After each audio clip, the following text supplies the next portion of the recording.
at this time on DD India. Live from New Delhi, you're watching DD India Live, India's voice to the world. I am Deepika Mehto. Coming up in the next 30 minutes. Israeli Prime Minister Benjamin Netanyahu says Hamas is using civilians as human shields. Netanyahu thanked the soldiers for their contributions to the nation's security. Saudi Arabia set to host extraordinary joint Islamic Arab Summit in Riyadh on Saturday. And double-header day today at ICC Men's Cricket World Cup. Australia takes on Bangladesh. In second match of the day, England will be taking on Pakistan.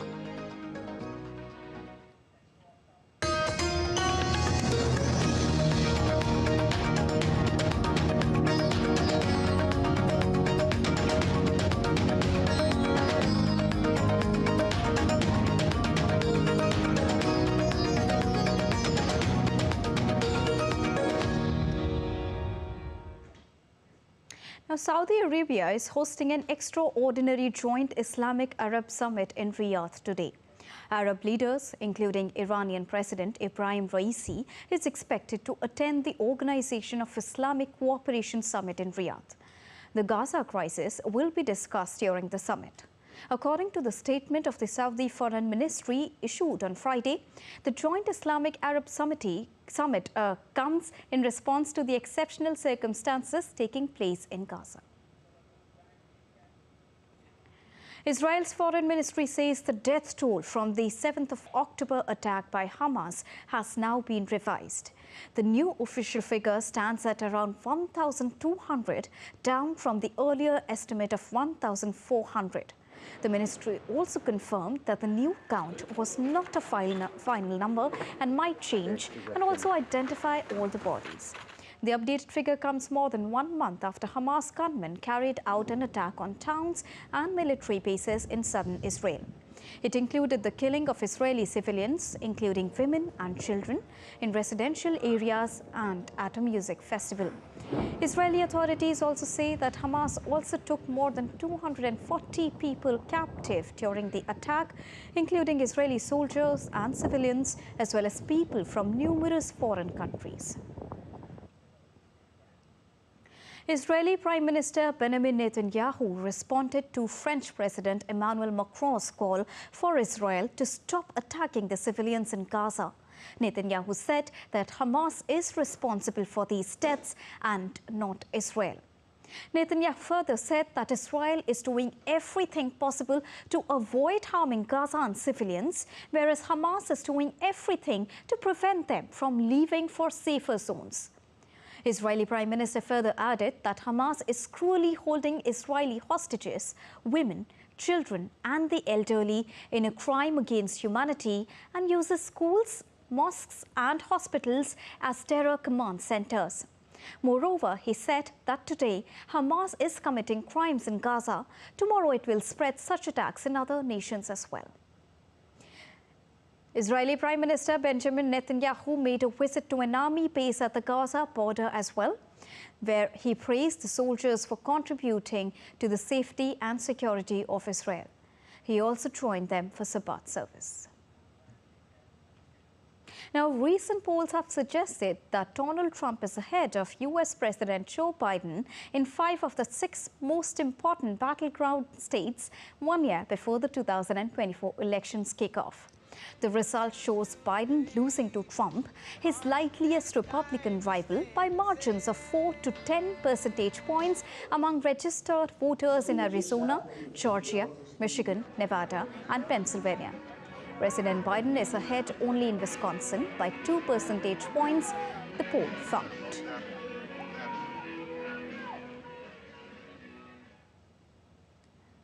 United States President Joe Biden's re-election campaign has officially filed paperwork for the South Carolina Democratic primary. Vice President Kamala Harris on Friday made a surprise visit to the Palmetto state to hand Biden's registration papers to the state's Democratic chairperson and also thanked the officials for helping her and Biden get to the White House 4 years ago. Now, in a major setback for former U.S. President Donald Trump. Judge Alan Cannon refused to delay the former president's trial in the documents case till after the 2024 presidential elections, and it will still have the trial in May next year. Trump's indictment in the case alleging mishandling of classified documents has loomed over his candidature. The Republican frontrunner has pushed repeatedly to move this federal criminal trial and others past the November 2024 presidential election, citing how busy he and his lawyers' schedules are, his demands on the campaign trail and the complexities of the cases.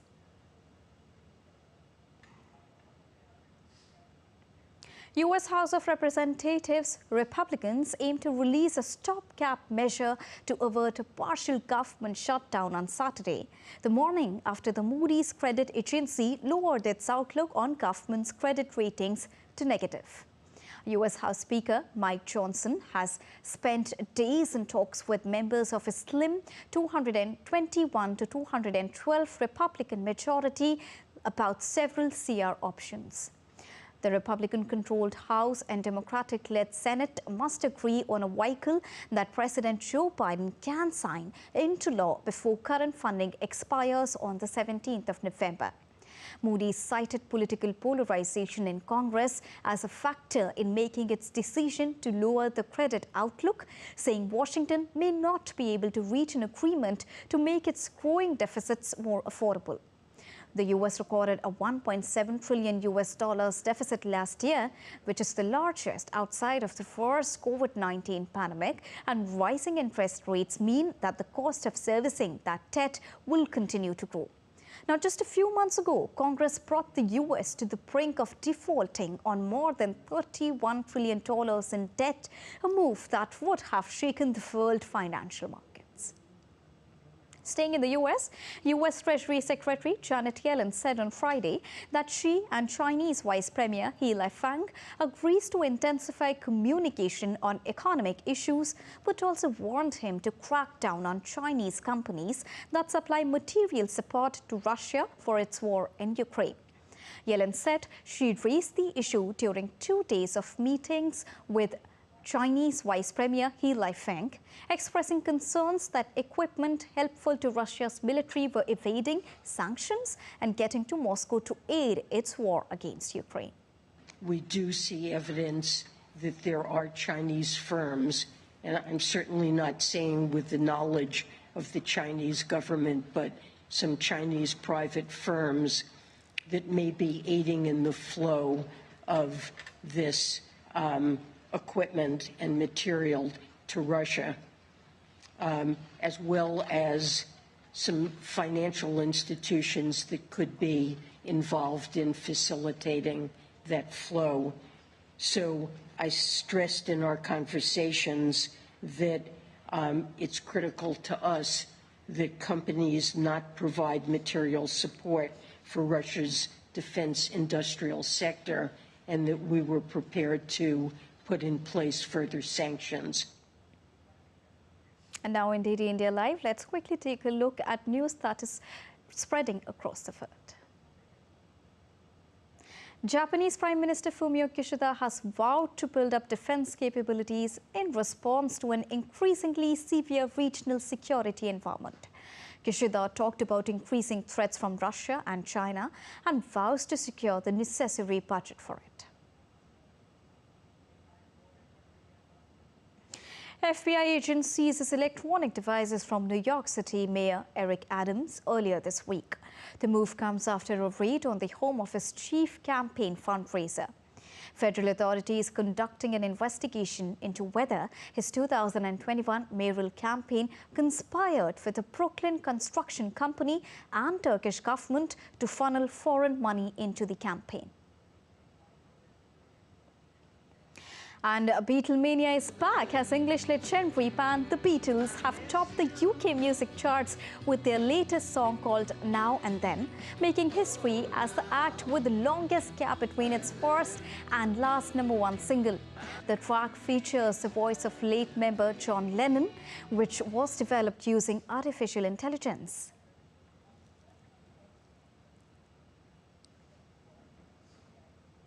We are moving for a short break here on DD India Live, but still to come.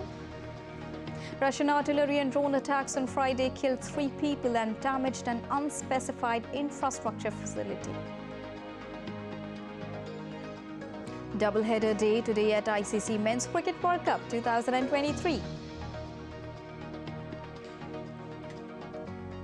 And Singapore celebrates Diwali, the festival of lights, with great enthusiasm and fervour.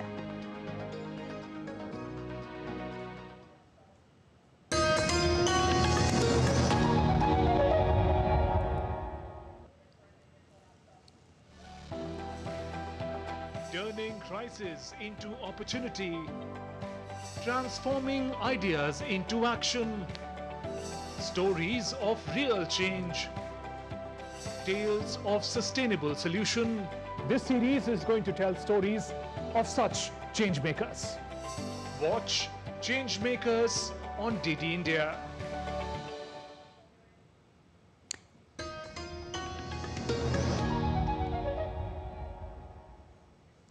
You're watching DD India Live with me, Deepika. Continuing with stories from across the world. Well, Ukraine's capital, Kyiv, came under an air attack on Saturday and 2 explosions were heard. Early on Friday, Ukrainian naval drones attacked and sank 2 small Russian landing ships in Crimea. The attack had been carried out by naval drones on the 2 vessels in Vuska Bay on the west side of the peninsula. It identified one landing craft as an Akula-class vessel, the other as a Serna-class. The Ukrainian military said the vessels were crewed and loaded with armored vehicles. Ukraine says some Russian Navy vessels have relocated from Sevastopol following recent attacks.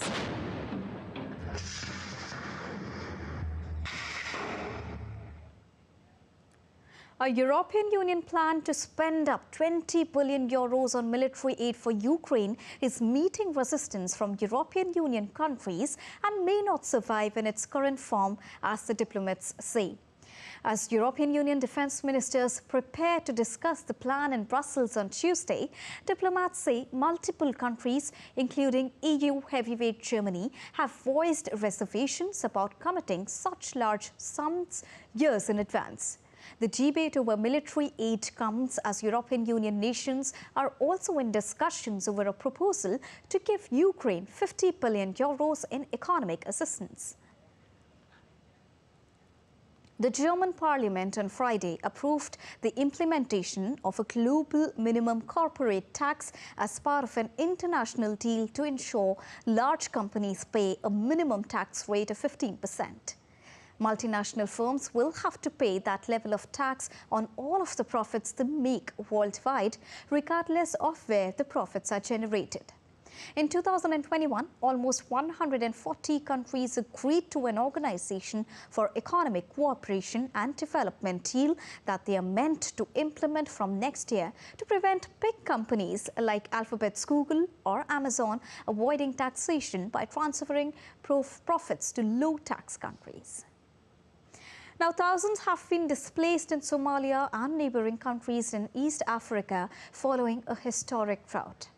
The United Nations released aid of $25 million and described it as once-in-a-century event. Around 1.6 million people in Somalia could be affected by the heavy seasonal downpours that the UN says have worsened by the combined impact of El Nino and the Indian Ocean Dipole. The floods that followed heavy rains that started in early October have already killed at least 29 people and forced more than 300,000 from their homes in Somalia and parts of Kenya.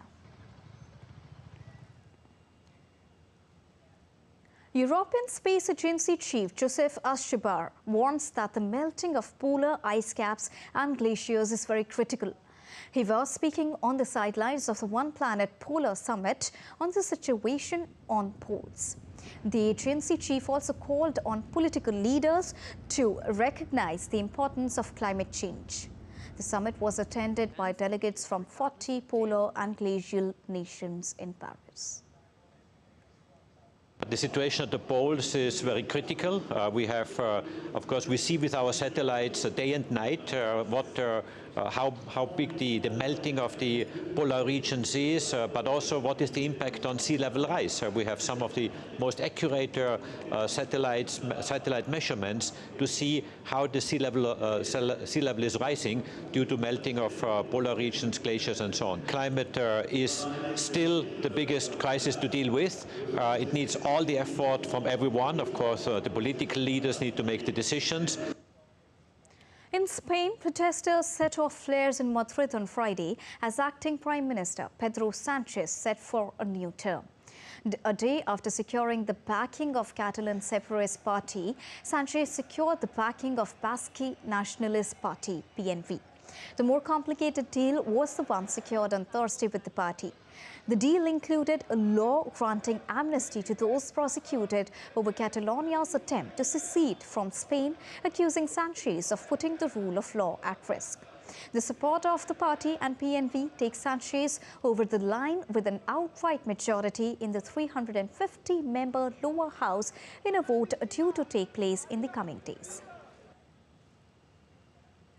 North Korea's foreign ministry on Saturday slammed U.S. Secretary of State Antony Blinken's comments on Pyongyang's relations with Moscow, saying the remarks would only escalate the dangerous political and military tensions on the peninsula. Blinken was in Seoul earlier this week after attending a G7 foreign ministers meeting in Japan. He met with South Korean President Yoon Suk-yeol and other top officials as well. During his visit to the South Korean capital, Blinken said military ties between Pyongyang and Moscow were growing and dangerous and urged Beijing, Pyongyang's main ally, to restrain the nuclear-armed North. Pyongyang on Saturday condemned Blinken and said his comments were irresponsible and provocative. Now, Pakistan has been asked by the International Monetary Fund, or the IMF, to ensure strict implementation of anti-money laundering laws.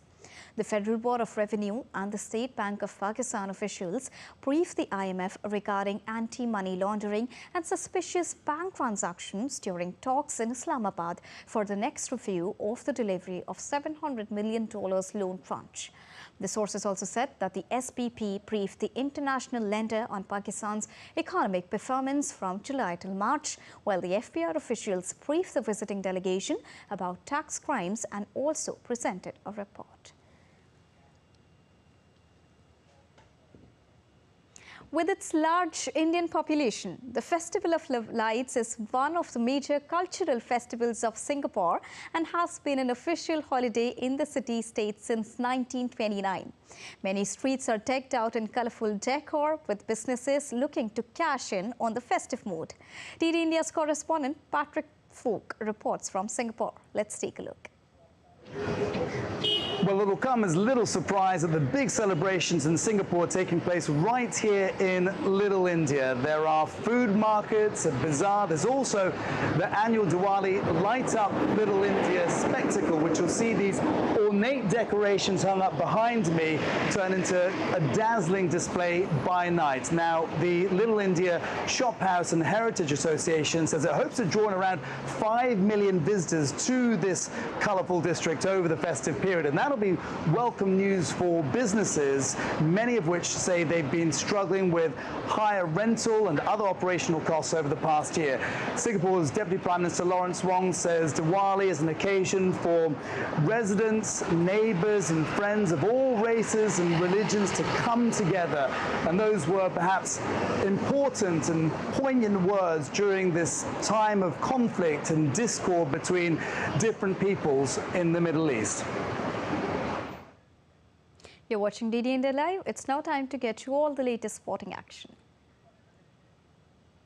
India will be keen to remain unbeaten at the ICC Men's Cricket World Cup as they head into the knockout stage of the tournament, full of momentum when they host the Netherlands in Bengaluru on Sunday, the 12th of November. It looks like a clash between David and Goliath, with the Netherlands languishing on the bottom of the standings, but it would be unwise for the tournament hosts to underestimate the Dutch. The talented Netherlands outfit showed that they are up to the class when they upset South Africa earlier in the tournament, and their victory over Bangladesh was equally impressive. They will, however, need all their star players to be at their best to topple Team India, with the performances of Basti Lead, Max O'Dowd, Logan van der Beek and skipper Scott Edwards to play a pivotal role over here. And now to discuss more on this, I'm joined by DD India correspondent Anil Thomas, who's joining us straight from Bengaluru. Anil, first of all, Diwali greetings to you. Another very important clash there on the cards between India and the Netherlands. The last group stage encounter, however, another defeat will ensure a clean sweep for India with a 9-0 scoreline. Do you think is it there on the cards, Anil? Well, happy Diwali to you and good afternoon, Deepika. Well, surely that's what we all expect, Diwali crackers. Though the Supreme Court coming hard on the bursting of Diwali crackers, we surely hope that Team India with a superlative performance here on Rahul Dravid's home turf, the coach's home turf, the Bangalore cricket ground, that's the M. Chinnaswamy Stadium, surely to lit up with India's performance. Netherlands have been, ifs and buts. They have won hearts with their performance. But playing in front of a packed house at the M. Chinnaswamy would be a difficult proposition altogether for the Dutch team. But we can hope a great performance comes from them because, it also gives Rahul Dravid a great opportunity to test his bench strength. Maybe try R. Ashwin, put him into the scheme of things and how he could work. Because we've seen of the three teams, that have reached the semi-final, two at least look iffy, especially against good quality spin. And that is something that India looks forward to exploit in that perform of perish game that begins on as we head to Wankhede and then to Gujarat. And now Netherlands, it is also the end of the journey for Team Netherlands over here, whatever the case could be. How do you see Netherlands' performance in this tournament, having also considered the fact their victory against South Africa and Bangladesh? Well, Netherlands have been, I would say, brilliant. They were expected to be wooden spoon holders in this particular edition of the tournament. And they have won hearts with the performance that they have put. But one needs to understand, ICC needs to be a bit cautious, especially in handling these kind of associate teams in this edition of the World Cup. We remember what happened to Kenya in the 1996 World Cup. They did beat the West Indies then. 7 years later, they managed to reach the semi-finals of the 2003 World Cup, where India got the better of them. And after that, we haven't heard of Kenya for, for almost 2 decades now, especially in ICC tournaments. So Netherlands also shouldn't go that way. I surely think that ICC needs to, get its baby gloves on, especially when it comes to handling these associate teams. And if handled well, and if given proper exposure, maybe, a trilateral series or a bilateral series that Netherlands also gets invited to, can do a world of good to them. They are a quality side, and we have seen how Afghanistan, with the players getting exposure in various leagues, various Premier Leagues that take place, have come to the party, especially in this World Cup. And, Netherlands are no pushovers. They too can come, build a team around 5-6 players and can be a force to reckon with in the future World Cups if ICC is careful in the way they go about handling them. Indeed, very important point that Anil has mentioned over here. And moving on, let's get you the latest update from the Men's Cricket World Cup. Australia is currently taking on Bangladesh in its last league match in India's western city of Pune. Australia won the toss and elected to field first. They have rested Glenn Maxwell and Mitchell Starc, while Stephen Smith and Sean Abbott have been included. On the other hand, Bangladesh has included Mustafizur Rahman, Mahdi Hassan and Nasoom Ahmed in the playing 11 in place of Tanzim Hassan, Shoriful Islam and Shakib Al Hasan. Australia now will be looking forward to maintain their momentum ahead of the knockout stages. Australia have won 6 matches on the trot at the World Cup and will be keen to make it 7 in a row. On the other hand, out of contention for a semi-final berth, Team Bangladesh can move closer to ensuring a qualification for the ICC Champions Trophy tournament in 2025 with a victory over here at least. Now, till the last reports came in, Bangladesh were at 163 for a loss of 2 wickets. Earlier, Pakistan, in the next game of the day rather, Pakistan will face England in their last league game at Eden Gardens in Kolkata. Pakistan faced the improbable task of beating England by 287 or more runs to qualify for the semi-finals. Now, if England bats first, then Pakistan need to chase the target in 15 balls, that is 2.3 overs. Now, New Zealand's 5-wicket victory over Sri Lanka with 26.4 overs to spar has made the task challenging for Pakistan. Though such a scenario is impossible to achieve, mathematically it is still possible. India, South Africa and Australia have already sealed their spots in the Final Four, and New Zealand now have 1 foot in the knockout stage.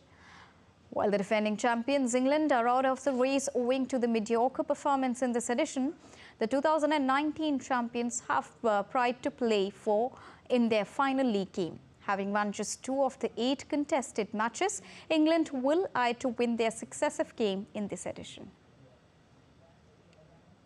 The Grammy Awards releases its 2024 nomination list, and turns out it will be a women's world at this season's Grammys, with SZA scooping the most chances for gold on music's biggest night with 9 nominations, as pop superstars including Taylor Swift and Billie Eilish dominated across the categories.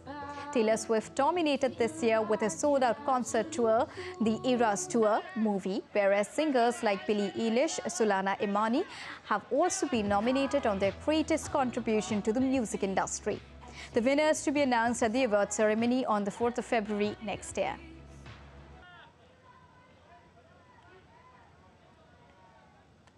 And that's all for this edition of DD India Live. But let us know your thoughts on the news of the day. You can connect with us on Facebook, X, formerly known as Twitter, and Instagram. We will be back with more news as it breaks here on DD India. I am Deepika Mehtu from all of us here in Delhi, wishing all our viewers a very happy, safe and prosperous Diwali. Thank you so much for joining us.